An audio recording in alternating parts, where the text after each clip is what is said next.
Hello everyone, back in today's second video. Going to have a look at the weather next 10 to 14 days for today's second video.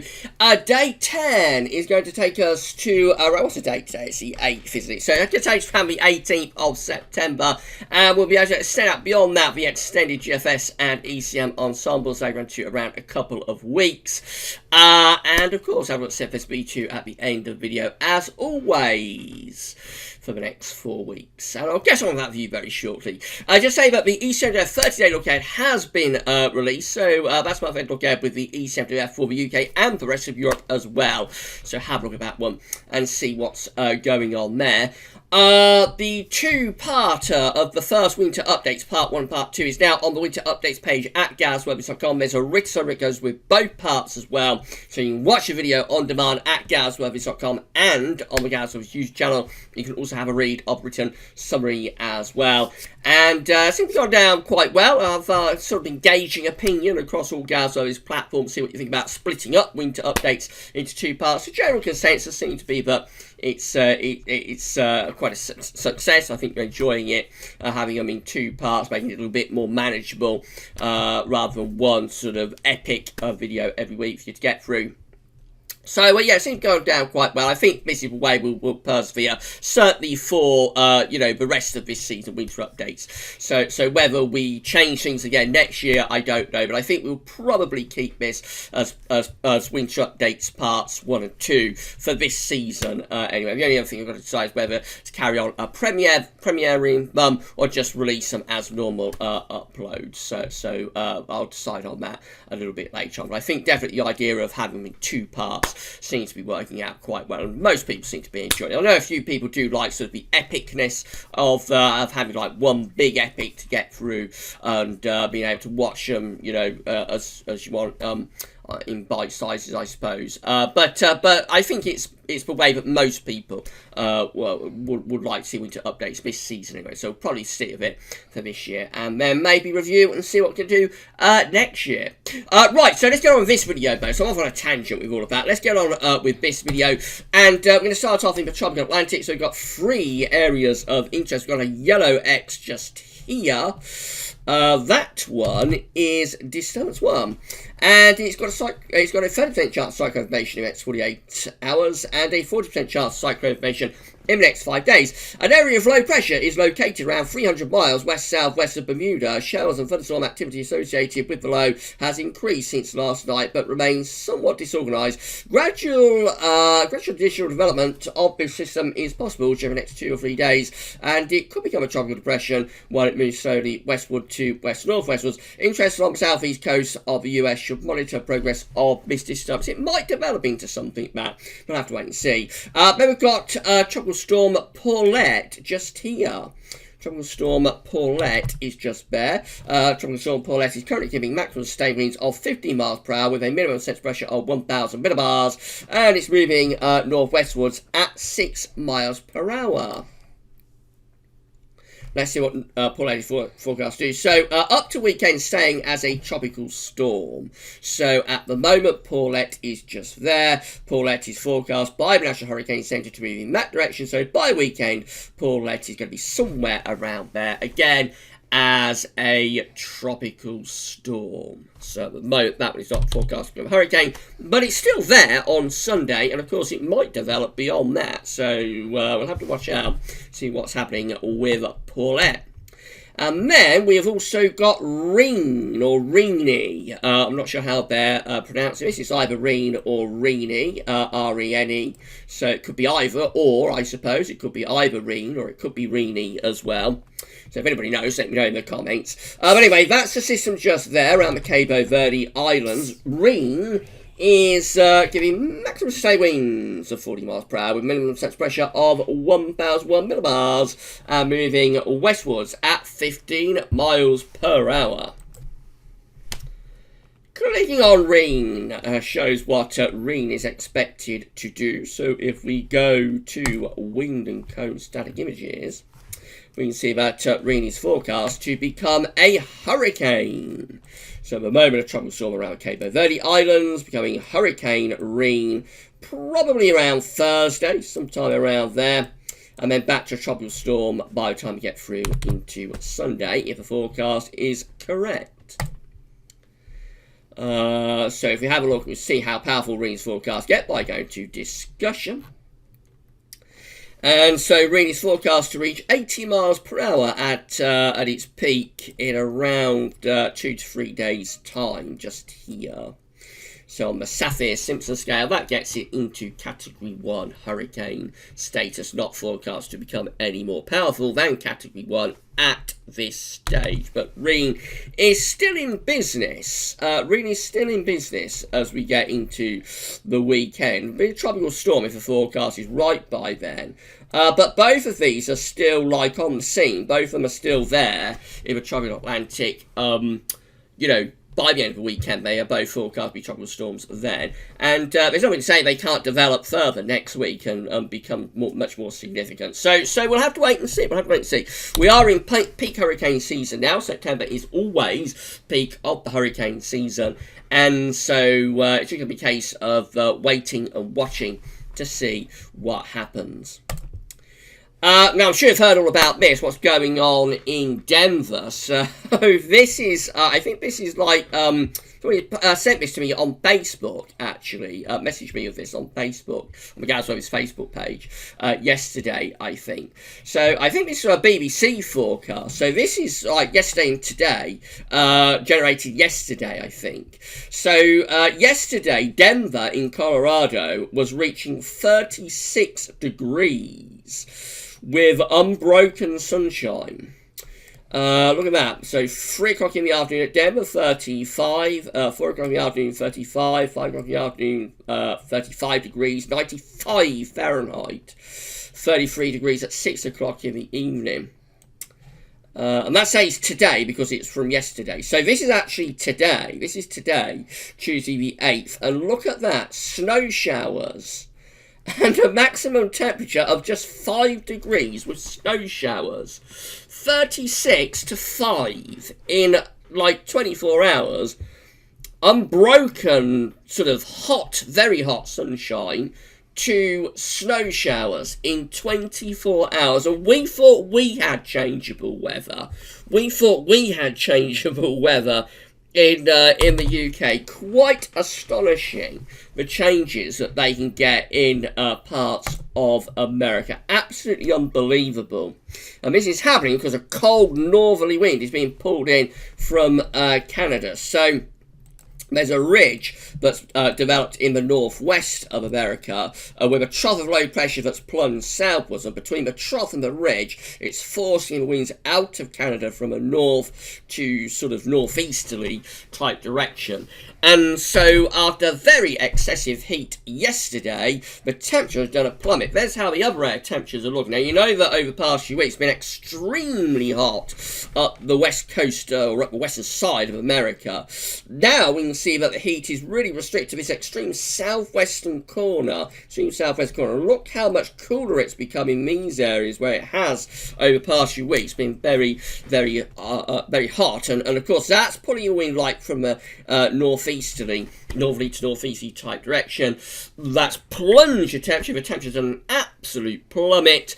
And we've gone from 35 degrees, 36 degrees, Jesse, knocking on the door of 100 Fahrenheit in Denver yesterday to just 5 degrees with snow in the air today. What a change. And as I say, we thought we had changeable weather in the UK. Certainly the American weather does keep them on their toes, I think, through most parts of America. Anyway, very, very interesting and exciting weather.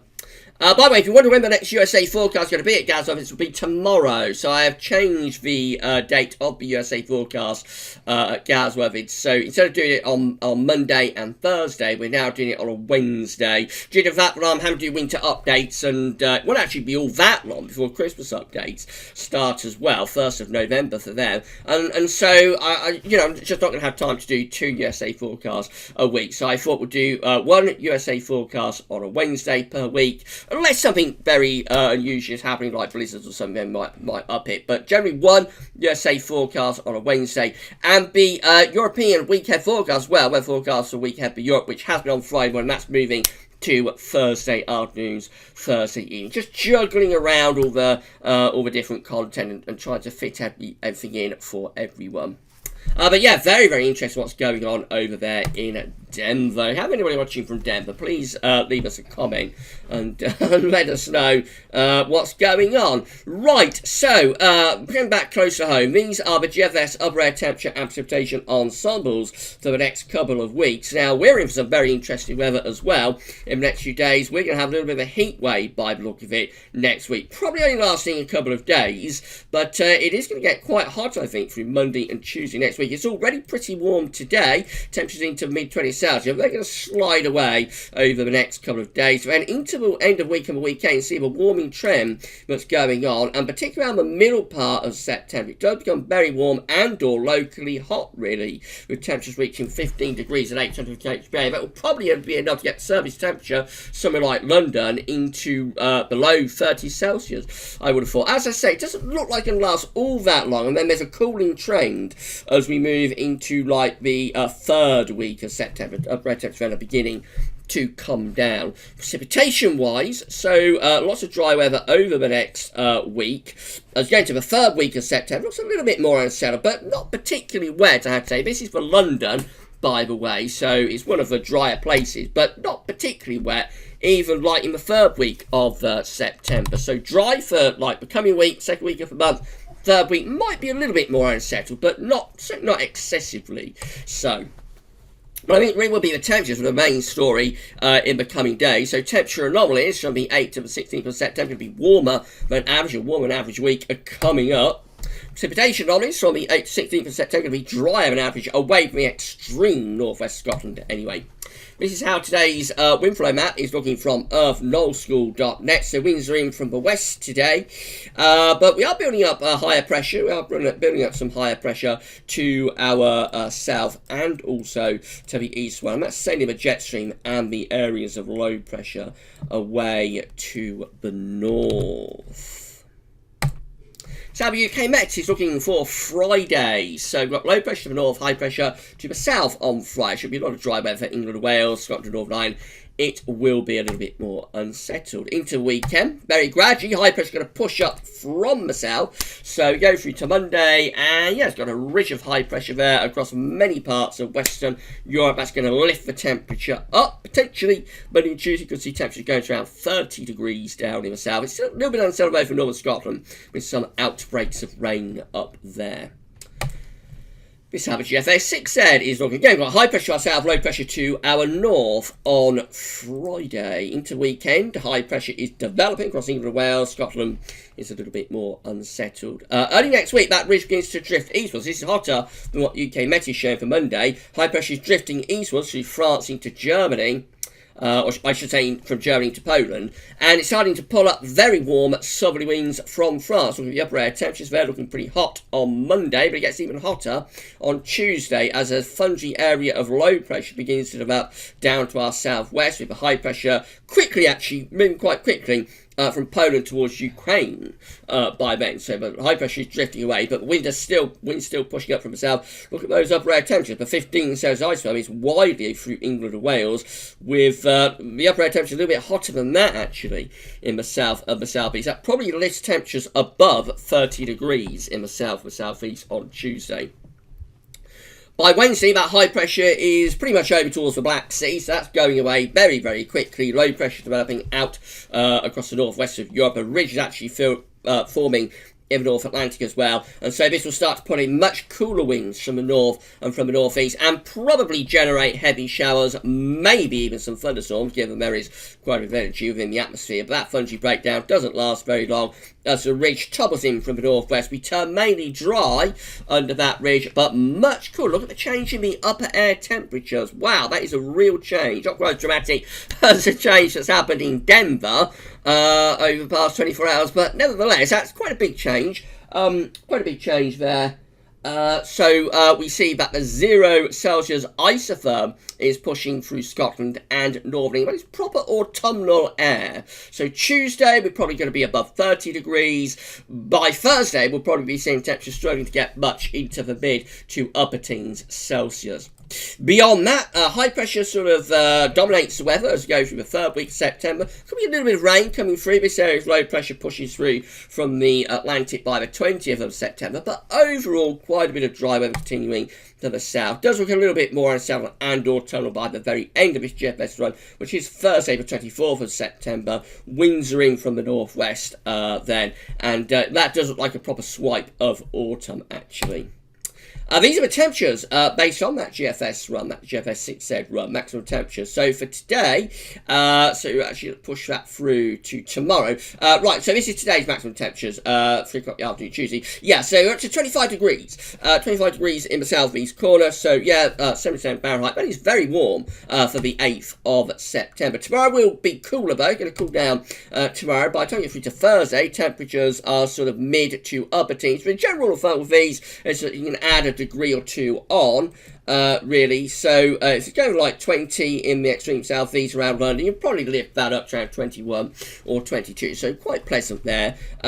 Mid-teen Celsius being forecast there through Wales and Midlands into East Anglia, so that's probably upper teens Celsius in reality. Low teens Celsius for Northern England will probably be upper teens Celsius. You can get the idea. You can generally add a couple of degrees on with these charts. So generally probably quite close to average with temperature by Thursday. Friday, again, very close to average with temperatures into weekend. That starts warm up. This is Saturday, so temperatures going widely across England and Wales anyway into the low 20s Celsius. By Sunday, we're reaching mid-20s Celsius here across eastern parts of England. So it's going for 24, 25, and perhaps lift back to around 26 or 27 degrees, around 80 Fahrenheit. It gets even hotter on Monday. Look at that. 30 degrees is being forecast there for London. Yes, we've got a big, let's change the colour. We've got a big 30 there across London.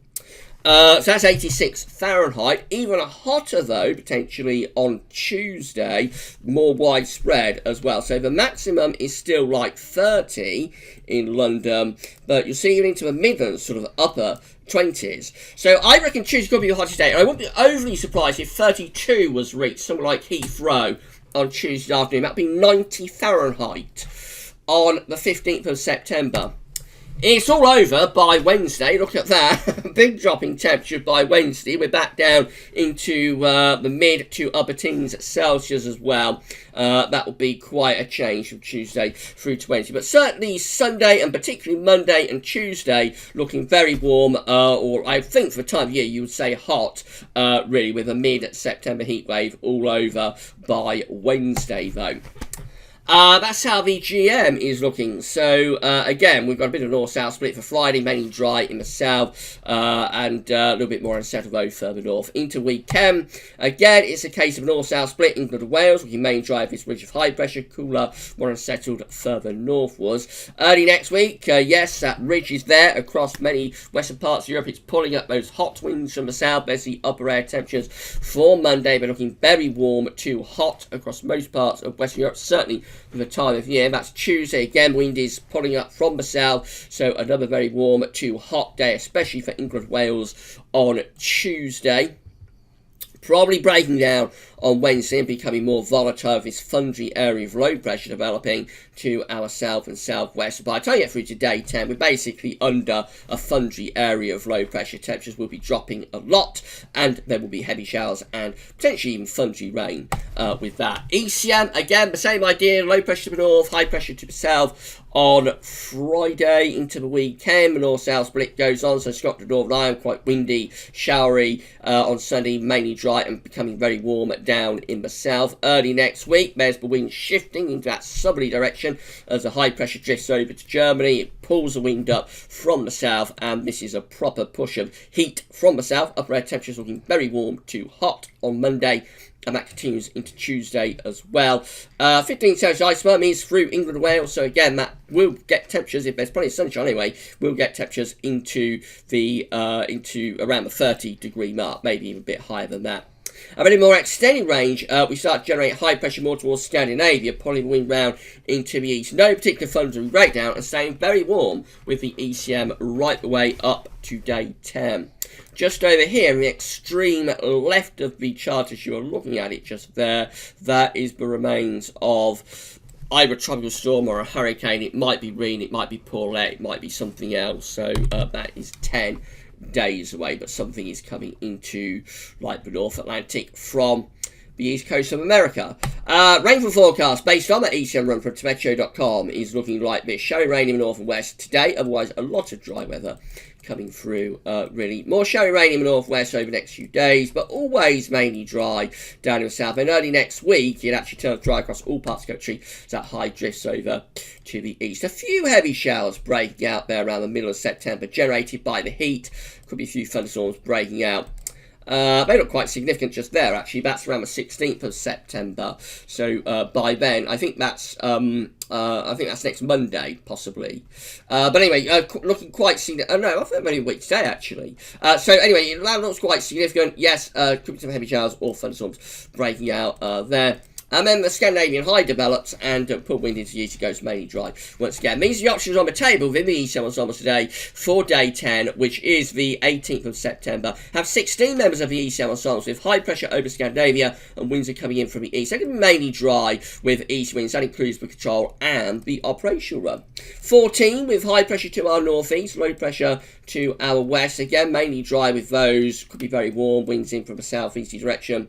8 with low pressure out to the northwest, bringing quite a strong westerly. With that, the high pressure is drifting away to the east. Another 8 with high pressure centred just to the north of Scotland, mainly dry, quite warm. And 5, again, with high pressure over Scandinavia, winds in from the east. Generally, most options of the east ensembles are favouring high pressure to be dominating in 10 days' time. In 2 weeks' time, these are the options that we've got. This gets us to 23rd of September. Have 11 members of the east ensembles with low pressure to our north and to our south. High pressure to our northeast. Should be quite a bit of dry weather in with that, but maybe going a little bit more showery, perhaps, with low pressure filling in the gap. 11 with low pressure actually over the top of the country, so obviously that's going to be quite unsettled. Another 11 with a big Scandinavian high dominating. Winds are in from the east, with that one mainly dry. 10 with high pressure again towards Scandinavia, but low pressure down to our southwest. That could be threatening some rain and thunder from the south. And then another 8 just here with high pressure to our southwest, trying to reach towards Scandinavian high, but quite deep low pressure towards Greenland and Iceland. Might be starting to break down all of that high pressure, turn us more unsettled. So by 2 weeks out, we might be seeing something a bit more unsettled, but certainly like day 10, east ensembles are favouring a lot of high pressure.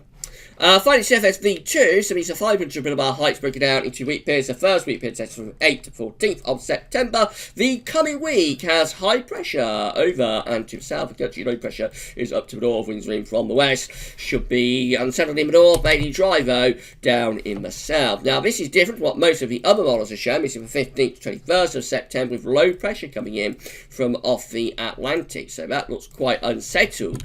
Dare I say it, even a little bit autumnal there.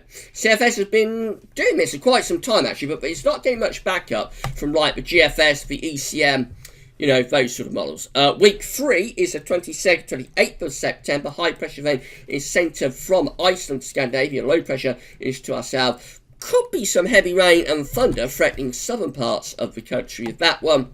And then week 4 is 29th of September, 5th of October. Northern blocking then setting up. High pressure to the north of Scandinavia and out into the Norwegian Sea. But trough of low pressure underneath it. That's probably going to be very cool and very autumnal if that comes off. That is very cool and very autumnal and potentially very wet weather with that trough stuck underneath the block that we've got within the high latitudes.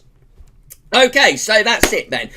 So I think the focus is going to be on the heat initially. So definitely we're looking at a couple of really very warm to hot days early next week. We're talking about temperatures getting towards 30 degrees, maybe above it on Monday and Tuesday next week. Cooling down. Probably by Wednesday, although the ECM is actually extending this very warm weather out right way through next week. But most of the other models, so I think that's probably a bit of an outlier, most of the other models are looking cooler from around Wednesday onwards next week. And then we wait and see where we go. Do we go cooler but stay quite dry, or do we start to descend into autumn in the second half of September? That will be the question that we'll be looking to answer in videos in the coming few days. If you enjoyed this video, then please give us a thumbs up. Let us know in the comments what you thought. Make sure you're subbed to the GavsWeatherVids YouTube channel. Subs are increasing quickly at the moment, so yeah, we'll get to 8K hopefully at some point towards the end of the year, but we'll see about that. not setting any targets. But subs are increasing quick, so if you aren't subbed to the channel, then please can you make sure you give the channel a subscribe to the channel. Right, so tomorrow I've got USA forecast. As I say, we're moving that from Monday and Thursday to doing it once a week on a Wednesday, and then we shall be live streaming in the evening at 6 o'clock. We're going to live stream the 10 to 14 day video update. So everything that you've seen in this video, or pretty much everything that you've seen in this video, will be included in the live stream, with the twist that it's going to be live. It'll be a live 10 to 14 day video update, and we'll be 10 questions and doing all of that sort of good stuff as well. Right, that's all for now though, and thanks for watching.